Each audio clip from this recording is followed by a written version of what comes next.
Welcome to TechKNOWlogy. Fashion is a form of self-expression. There are hints about who you are in what you wear. That's a quote from Emma Watson, not only an actor, but one of today's most vocal advocates for sustainable fashion. And it couldn't be more fitting, no pun intended, for the conversation we're about to have. I'm your host, Ken Umansky, and today we're exploring a platform that's turning closets into climate solutions and dressing into a daily act of creativity, mindfulness, and tech-powered joy. My guest today is Julia K. Dietmar, CEO and co-founder of MyOpenWardrobe.com, the one tool you'll need to make the most of your wardrobe and discover the endless possibilities of reusing, restyling, and repurposing what you already own. From outfit planning and AI-powered color analysis to repairs, resale, and even styling with friends, MyOpenWardrobe.com, with its virtual stylist LolaAI, transforms getting dressed from a routine into a magical, intentional ritual. Julia spent 2 decades at the cutting edge of retail tech, including her time as chief product officer at Vue.ai. Today, she's building something that's equal parts smart, excuse me, sustainable, and stylish. Julia, welcome to TechKNOWlogy. I'm glad you could join us today. Thank you so much for having me. Well, let's start with your journey. What inspired you to build My Wardrobe AI, or MyWardrobe.com, I should say, and how did AI become a central part of it? Yeah, I built Open Wardrobe because I saw how many people struggle with their closets, buying more, feeling at the same time feeling like they have nothing to wear. It's a very common, very common affliction that we, especially women, have. And AI was a natural solution because it can understand what's in the wardrobe, the preferences, and help you make better, more sustainable decisions. So how does My Wardrobe AI, or I should keep calling it AI, I should say MyWardrobe.com, use AI to help consumers make more intentional and sustainable fashion choices? Yeah, our AI looks at what you already own and gives outfit suggestions. So it's really been designed initially to spark creativity and how to utilize your clothes a little bit better. The reality with most of us, not everybody, but most of us, is that when we buy a certain garment, we buy it with something else in mind, like, oh, I'm going to buy this blouse to wear it with this skirt and this pair of shoes. Or very often, especially for men, you walk into the store, you see a mannequin wearing something, you like it, you buy the whole thing, and that's how you wear it. Right. So, and then beyond that, it's very difficult to imagine how this skirt can be worn different ways, how this blouse can be dressed up or dressed down, depending on the occasion. And that's where AI comes in because it's not really designed to hand you a perfect outfit every morning. It's really designed to spark your creativity. That was the whole purpose of it. And the biggest compliment and the biggest piece of feedback we're getting is our users saying, oh my God, I would have never thought to pair this top with this bottom, but now I wear it and I get a ton of compliments, but I would have never thought about it myself, right? And sometimes you kind of have fun with it and you try things out and you swap things around. So that's what it was designed for. And then we also give advice while shopping.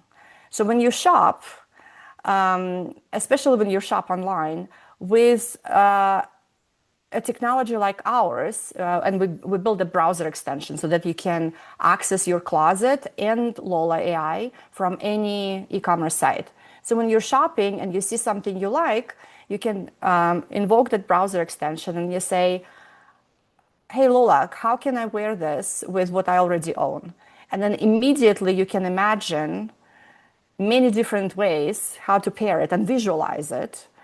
And that's another kind of beauty of being able to shop a little bit more mindfully, not buy that because it's on sale, right? Or because you saw it on a friend and it looked good, but buy it because you actually thought about how you're going to use it.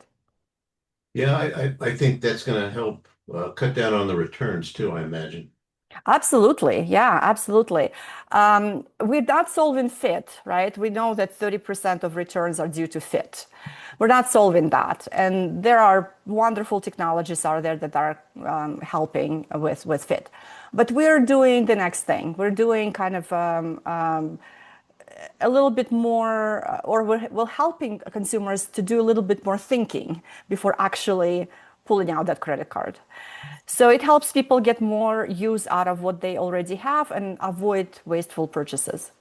Yeah, I didn't realize how much fashion plays into, what gets discarded and the impact that's having on on the environment overall. Absolutely. And fashion isn't really a category, at least it doesn't really come to mind or jump to mind when I think about technology and cut. Hmm.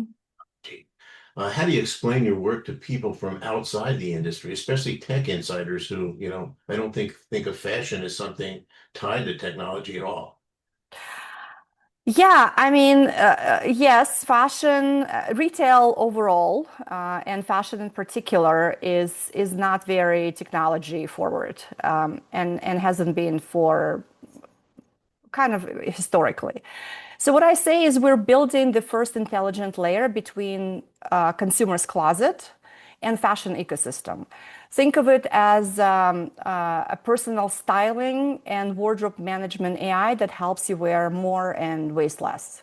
So that's kind of in a nutshell.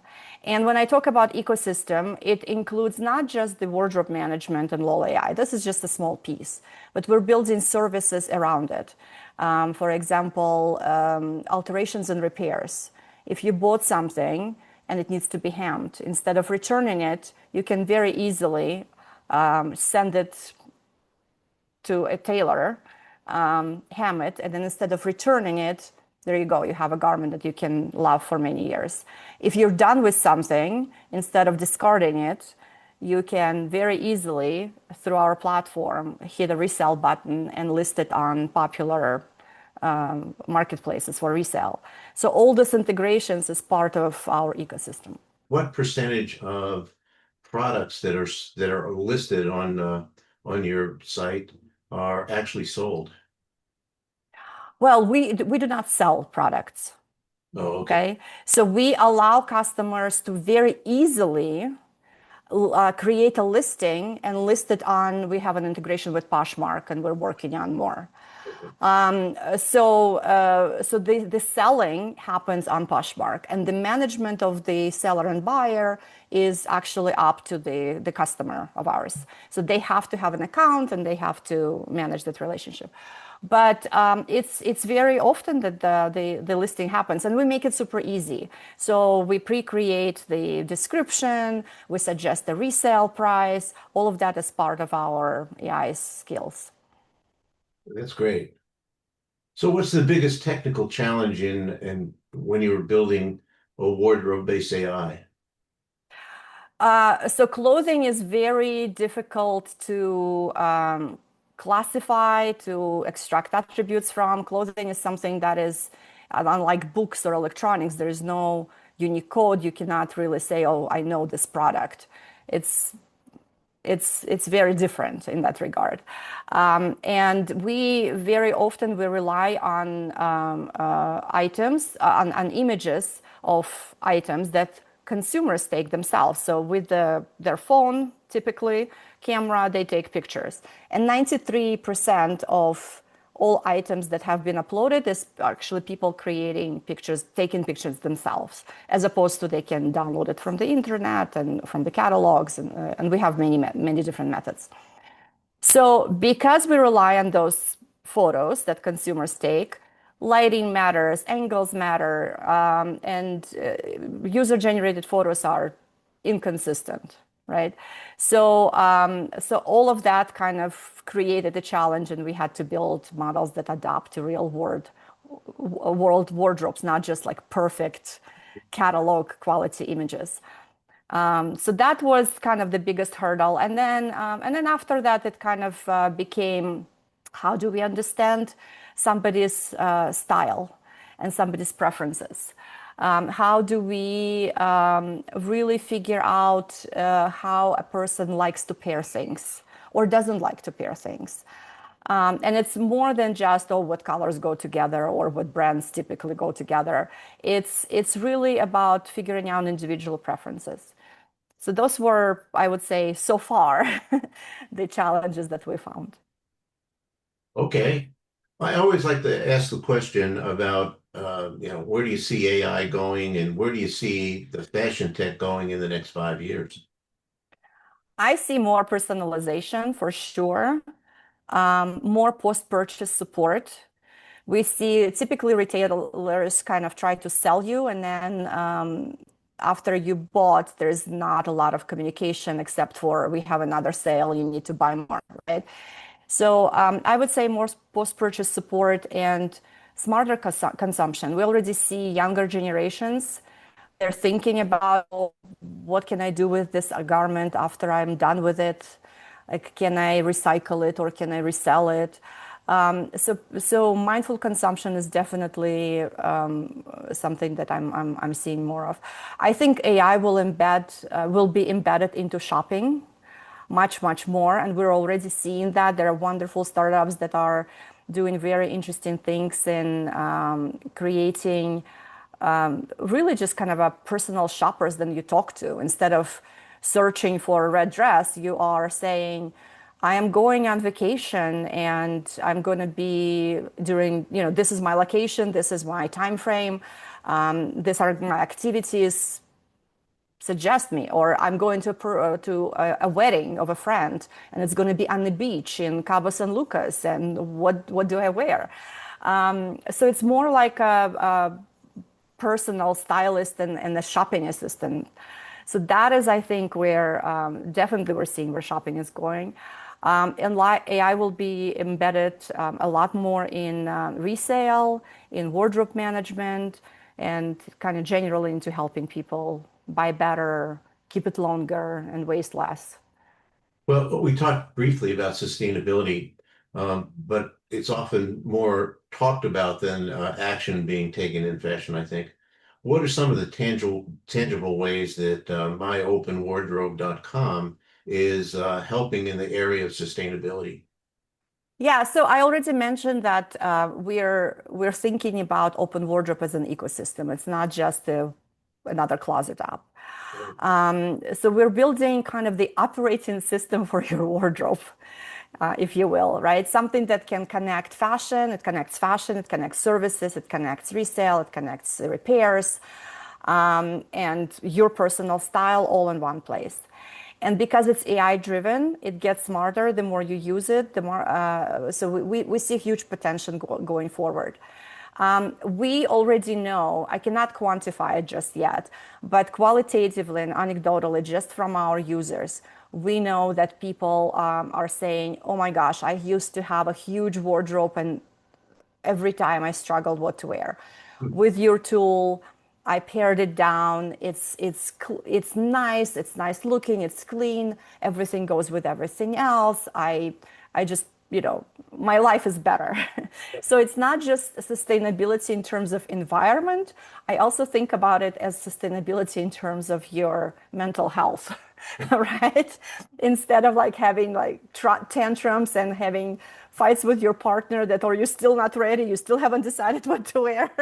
In there, I guess. uh, everything is much better organized for you. That's terrific. Yeah, well, it could save a lot of marriages, I bet. Yeah, hopefully.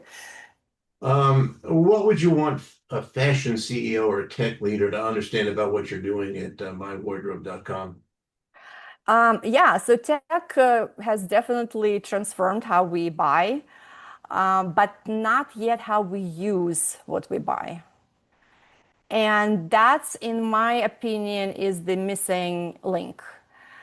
If we care about sustainability and customer experience, we really need to help people make the most of what they already own, Yeah. right? And that's where this post-purchase engagement platform, as we call it, comes in. How do we integrate that into the shopping and e-commerce experience. It doesn't have to be e-commerce, it can obviously can be in-store experience. So that every time I walk into the store or every time I log into some e-commerce site, I feel that it knows me. I feel that they know what I need, and they stopped selling me pink blouses when I already bought 5 of them. So that's kind of where I think we are going to go. So it's really, you bought something, now show me how do I wear it, how do I care for it. Tell me maybe a story how this design happened. So it's all kind of about engaging a consumer after the purchase. Yeah, I think that is where it's going. Well, we're out of time. Thank you for that incredible look into how AI is transforming something as personal as just a wardrobe. Um, MyWardrobe.com is a powerful reminder that innovation doesn't always just mean buying more or building bigger, or technology only applies in certain categories. Sometimes it means just looking inward at what we've already have and using technology to unlock hidden value. And I think that's really what you've communicated today, that we really have to start looking at things differently, both to save the planet, save some money, and look good. So I think I really appreciate what you're doing. Well, Amazing, just like thank you. uh, I appreciate you being here. Just like Lola AI is helping people rethink fashion, Performix builds custom AI agents designed to reimagine how business operates, boosting innovation, efficiency, and profit without breaking the budget. Performance's 2025 mission is AI for every business, which means making this technology accessible, affordable, and deeply practical.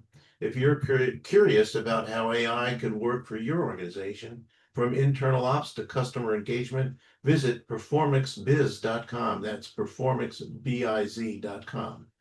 Thanks for tuning in to Technology Today. Until next time, stay smart, stay sustainable, and keep innovating.